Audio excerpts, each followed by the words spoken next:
ఇక్కడ ఒకటి చెప్పండి, మన జరిగిన ఈ ఎన్కౌంటర్ లో మహిళా మావోయిస్టులు కూడా చనిపోయారు. అయితే మీరు అంటున్నారు వాళ్ళ సిస్టర్ అంతా కూడా కోసేశారు. అయితే దీనికి ముందు ఒక కమిటీ కూడా అంటుంది వాళ్ళందరినీ కూడా రేప్ చేసి చంపేశారు అంటున్నారు. ఎంతవరకు వాస్తవం అంటారు? చేస్తారండి, మృగాలు వాళ్ళు చేస్తారు. వాళ్ళనే కాదు, ప్రజలను కూడా బయట గిరిజనులు మామూలుగా వాళ్ళు ఏదన్నా దుంపలకి అవి ఏరుకోవడానికి వెళ్ళినా కూడా ఇంతకుముందు వచ్చినాయి పేపర్లలో కూడా చదువుకున్నాం కదా. వాగపాడైతే చాలా మంది మహిళలను కూడా అట్లా చేశారు. వాళ్ళ ఇళ్లలోకి వెళ్ళి వాళ్ళ మేకల్ని కోళ్ళని కోసుకొని తిని వాళ్ళ అమ్మాయి పిల్లలు కనిపించినా అడవిలో ఒక పాప కనిపించినా కూడా వదలకుండా ఒక మృగాల్లాగా చేస్తారు. అంటే ఇక్కడ పేపర్ కథనాలు మీడియా కథనాలు పక్కన పెట్టేయండి, ఏదైనా రాయొచ్చు, పేపర్ కానీ మీడియా కావచ్చు, ఏదైనా కథనాలు రాయొచ్చు. అది కాకుండా వాకపాడుది మీరు ఏమన్నా మీరు అట్లాంటివి గ్రహించారా? అంటే నిజంగా పోలీసులు అలాంటి అంటే ఈ గ్రౌండ్స్ దళాలు మహిళా మావోయిస్టులు అని గిరిజన మహిళల పైన అత్యాచారాలు చేయడము లాంటి సంఘటనలు మీ దృష్టికి వచ్చాయి అప్పట్లో నేరుగా? చూసామండి మేము, బయట ఎన్కౌంటర్లు జరిగిన తర్వాత చూసాం కదా, అక్కడ చూసాము మేము. అక్కడ మన లోపల వాళ్ళు రాసి పంపించారు, బుక్లు వేసారు ఎంత జరుగుతుంది అక్కడ గ్రేహెండ్స్ వాళ్ళు చేసిన హింస మొత్తం. దాన్ని బట్టి మాకు చేస్తున్నారు అనేది చేస్తారు వాళ్ళు, ఇంకంతే.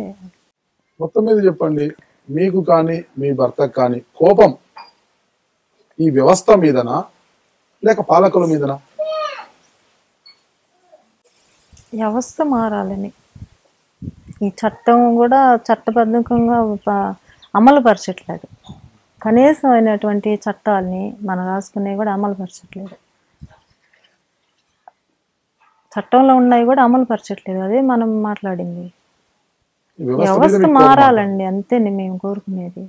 ఈ వ్యవస్థ మారటం కోసం పనిచేస్తున్నారు. ఒక నిర్మాణాల్లో ఉండి ఒక సాయుధ పోరాటం మార్గం అనేది చేస్తున్నారు. అది మల్కన్గిరి ఎన్కౌంటర్లో మొత్తం అక్కడ సమావేశం అయ్యారు మావోయిస్టులు అంటున్నారు. అంటే అంత పెద్ద సమావేశం జరిగేటప్పుడు చిన్నపాటి జాగ్రత్తలు కూడా తీసుకోలేదనిపిస్తోంది. అంటే ఆ నిర్లక్ష్యమే, ఆ జాగ్రత్తలు తీసుకోకపోవడం వల్లనే ఇంత పెద్ద నష్టం, ప్రాణ నష్టం జరిగింది అనేది ఒక వాదన. దీన్ని మీరు ఏ విధంగా సమర్థిస్తారు? నిర్లక్ష్యం అంటే కోవర్ట్ ఆపరేషన్ అది అంటే వాళ్ళు నిజాయితీగా వాళ్ళతో యుద్ధం చేసి అంతమంది మట్టి పెట్టడం అనేది అది పిరికి చర్య. అది అట్లా మనుషుల్ని తీసుకొని వాళ్ళ హ్యాండ్వర్లో ఉంచుకోవడం, వాళ్ళకి ఆశలు చూపించడం, డబ్బుకి లొంగ తీసుకోవడం, అట్లా చేయకుండా యుద్ధం చేయమనండి. బయట అయితే కోవర్టుల ద్వారా వాళ్ళు అంతమందిని చంపగలుగుతున్నారు. ఇంతే ప్రజలు కోరుకుంటున్నారు. ఈ పార్టీ ప్రజల కోసం పనిచేస్తుంది అని కోరుకుంటున్నారు. ఆ పార్టీ సిద్ధాంతాలని గౌరవిస్తున్నారు, చాలా ముందుకు వస్తున్నారు. కానీ ఈ హింస ఏదైతే ఇవి ప్రభుత్వం పాలక వర్గాలు భయపడి వాళ్ళ మీద వెళ్ళిన వాళ్ళని చిన్న మీటింగ్ జరిగినా కూడా ఫోటోలు తీసుకోవడం, వాళ్ళ తర్వాత వాళ్ళ ఇళ్ళకి వెళ్ళి కుటుంబాలకు వెళ్ళి బెదిరింపులు ఇవన్నీ చేస్తున్నారు. నిజంగా వీళ్ళు అట్లా చేయకుండా చూడండి, అట్లా నిర్బంధం పెట్టకుండా స్వేచ్ఛగా ఉండండి. ఎవరిని కోరుకుండా ఎవరికి మద్దతు ఇస్తారు? ప్రతి వాళ్ళకి సమస్యలన్నీ ప్రతి వాళ్ళు ఆకాంక్షిస్తున్నారు. మావోయిస్ట్ పార్టీ ఈరోజు ప్రజల కోసం నిలబడి కొట్లాడుతుందని.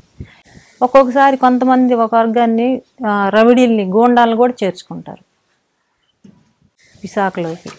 అట్లాంటి వాళ్ళు వాళ్ళకి బాగా విశిక్షణ రహితం, వాళ్ళకి ఆలోచించే శక్తి ఉండదు. మత్తు పానీయాలు, వాళ్ళకి డ్రగ్స్ అన్నీ అలవాట్లు ఉంటాయి. అలవాటు చేస్తారు. మందు బాగా తిని జంతువుల్లాగా పెంచి పోషించి ఈరోజు మనుషుల మీద పంపిస్తున్నారు. అంటే వాళ్ళ బిడ్డల్ని వాళ్ళ కన్నుతో వాళ్లే పొడుచుకునేటట్టు చేస్తున్నారు. మీ లక్ష్యం, మీ భర్త గారి లక్ష్యం బాగానే ఉందనుకుందాం.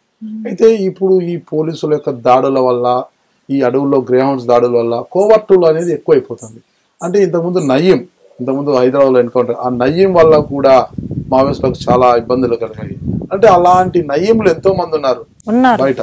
అలాంటి వారి వల్ల మీ భర్త యొక్క లక్ష్యం నెరవేరుతుందంటారా? ఇప్పుడు పరీక్షల్లో రాస్తాము, ఫెయిల్ అవుతాము, మళ్ళీ రాస్తాంగా పాస్ అవుతాంగా, ఏదో ఒక మళ్ళీ అయినా. ఇంకా ఉద్యమాలు కూడా ఇప్పుడు అక్బరు, అశోకుడు ఎన్నిసార్లు యుద్ధం చేయలేదు.